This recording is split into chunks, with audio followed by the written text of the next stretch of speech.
আপনি তো চাইলে উত্তরে একটা শহীদ মিনার ছিল বা সেখানে আসলে ফুল দিতে পারে, তাহলে এই শহীদ মিনারে কেন এসেছে?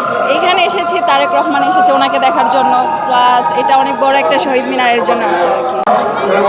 এই শহীদ মিনার রেখেছেন, ফুল দিয়েছেন নিশ্চয়ই, জি, কেমন লাগছে এখন? খুবই ভালো লাগছে। এর আগে কি কখনো ফুল দেওয়া হয়েছে কিনা? না, এই ফার্স্ট টাইম, প্রথমবার। আচ্ছা, ভাষার জন্য যে আসলে মানুষ জীবন দিতে পারে, এটা আসলে আপনি এই বাংলাদেশকে না দেখলে আসলে আপনি কি বুঝতেন কিনা? কখনোই বুঝতাম না। ভাষার জন্য যে মানুষ আসলে জীবন দিতে পারে। হ্যাঁ, আমিও দিয়ে দিতাম যদি তখন আমার জন্ম হইতো। আচ্ছা, এখন যদি ওর ভাষার জন্য আসলে জীবন দিতে হয় বা রাজপথে নামতে, আপনি কি করবেন? হ্যাঁ, অবশ্যই নামবো। কিছু হবেন না। না, কখনোই না। আচ্ছা, জননেত্রী বাংলাদেশের প্রধানমন্ত্রী তারেক রহমান কিন্তু ফুল দিয়ে গিয়েছে, নিশ্চয়ই দেখেছেন। তো এই যে নবনির্বাচিত প্রধানমন্ত্রী ফুল দিলেন, তাহলে এই বিষয়টা আপনার কাছে কেমন লাগছে? খুবই ভালো লাগছে। তারেক রহমান আবার বাংলাদেশে এসেছে 17 বছর পর, অনেক অপেক্ষার পর উনি এসেছে, প্রাইম মিনিস্টার হয়েছে, খুবই ভালো লাগছে। আপনি কি কোনো রাজনৈতিক দলের সাথে যুক্ত আছেন কিনা? না, আমি কোনো দলের সাথে যুক্ত নেই, আর আমি বাংলাদেশেও থাকি না, দেশের বাইরে থাকা হয়।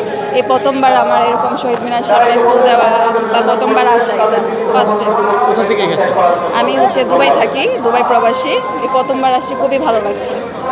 নিশ্চয়ই নির্বাচনে ভোট দিয়েছিলেন। হ্যাঁ, ফার্স্ট টাইম ভোট দিয়েছি। আমি 1 বছর আগে দেশে এসেছিলাম, তখন আমি প্রথমবার ভোটার হয়েছিলাম। এখন হচ্ছে ঢাকায় বর্তমান কোথায় থাকেন? জি, বর্তমান কোথায় থাকেন বা কোথা থেকে এসেছেন? এখন উত্তরা থেকে এসেছি। আচ্ছা, আপনি তো চাইলে উত্তরে একটা শহীদ মিনার ছিল বা সেখানে আসলে ফুল দিতে পারে, তাহলে এই শহীদ মিনারে কেন এসেছে? এখানে এসেছি তারেক রহমান এসেছে ওনাকে দেখার জন্য, প্লাস এটা অনেক বড় একটা শহীদ মিনারের জন্য আসে আর কি। তারেক রহমানের সাথে দেখা হয়েছে কিনা? না, ওনাকে দেখা হয়নি, আসার আগেই চলে গেছে রাস্তায়। দেখা হলে আরো ভালো লাগতো নিশ্চয়ই। হ্যাঁ, অবশ্যই।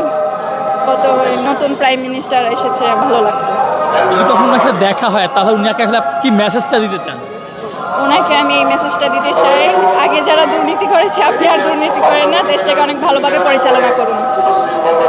আপনার কাছে কি মনে হয়, নতুন নবনির্বাচিত প্রেসিডেন্ট তিনি কি আসলে দেশটাকে ভালোভাবে চালাতে পারবে কিনা? আপনার কি প্রত্যাশা?